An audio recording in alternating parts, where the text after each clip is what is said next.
சுகாதார ஆய்வாளர் நியமனம் தொடர்பான வழக்கில் 47 பணியிடங்கள் தவிர மற்ற பணியிடங்களை நிரப்ப அனுமதி அளிக்கப்பட்டு உள்ளது. மேல்முறையீட்டு வழக்கில் தமிழக அரசுக்கு அனுமதி அளித்து சென்னை உயர்நீதிமன்றம் அதிரடி உத்தரவு பிறப்பித்து உள்ளது. தமிழகத்தில் 1400 சுகாதார ஆய்வாளர்கள் பணியிடங்களை நிரப்ப தேர்வு நடத்தப்பட்டது. காந்திகிராம் மற்றும் மதுரை காமராஜர் பல்கலைக்கழகத்தில் படித்த 47 பேரின் விண்ணப்பங்கள் நிராகரிக்கப்பட்டது. இதை எதிர்த்து விண்ணப்பதாரர்கள் சென்னை உயர்நீதிமன்றத்தில் வழக்கு தாக்கல் செய்தனர். தகுதி பெற்றவர்களின் பெயரை தற்காலிக தேர்வு பட்டியலில் சேர்க்க தனி நீதிபதி உத்தரவிட்டிருந்தார். அண்மை செய்தியாக பார்த்து வருகிறோம். இதுகுறித்த கூடுதல் விவரங்களோடு இணைகிறார் எமது செய்தியாளர் சக்திவேல். சக்திவேல், வணக்கம். இதுகுறித்த முழு விவரங்கள். நிச்சயமாக வணக்கம்.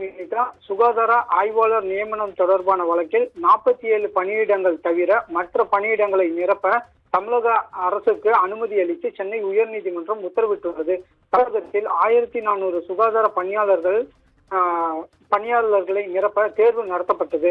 காந்திகிராம் கல்வி நிறுவனத்திலும் மதுரை காமராஜ் பல்கலைக்கழக கல்வி நிறுவனத்திலும் சுகாதார ஆய்வாளர் முதுகலை டிப்ளமோ படித்திருந்த 47 பேரின் விண்ணப்பங்கள் நிராகரிக்கப்பட்டன. இதை எதிர்த்து விண்ணப்பதாரர்கள் தாக்கல் செய்த வழக்கை விசாரித்த உயர்நீதிமன்ற தனி நீதிபதி தகுதி பெற்ற இவர்களின் பெயர் தற்காலிக பட்டியலில் சேர்த்து பிற தகுதிகளை பூர்த்தி செய்தால் இடஒதுக்கீடு முறையை பின்பற்றி தேர்வு நடைமுறைகளை மேற்கொள்ள வேண்டும் என கடந்த ஜனவரி மாதம் உத்தரவிட்டிருந்தார்.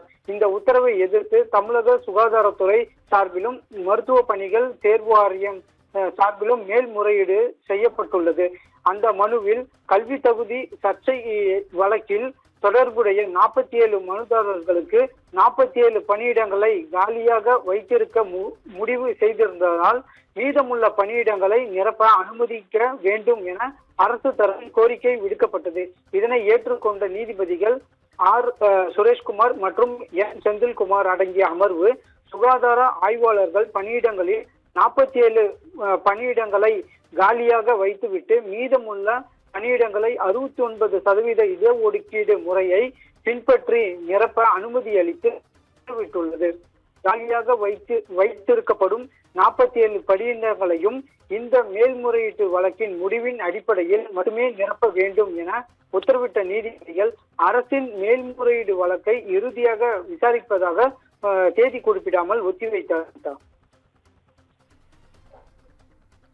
கூடுதல் விவரங்களை வழங்கியமைக்கு நன்றி சக்திவேல்.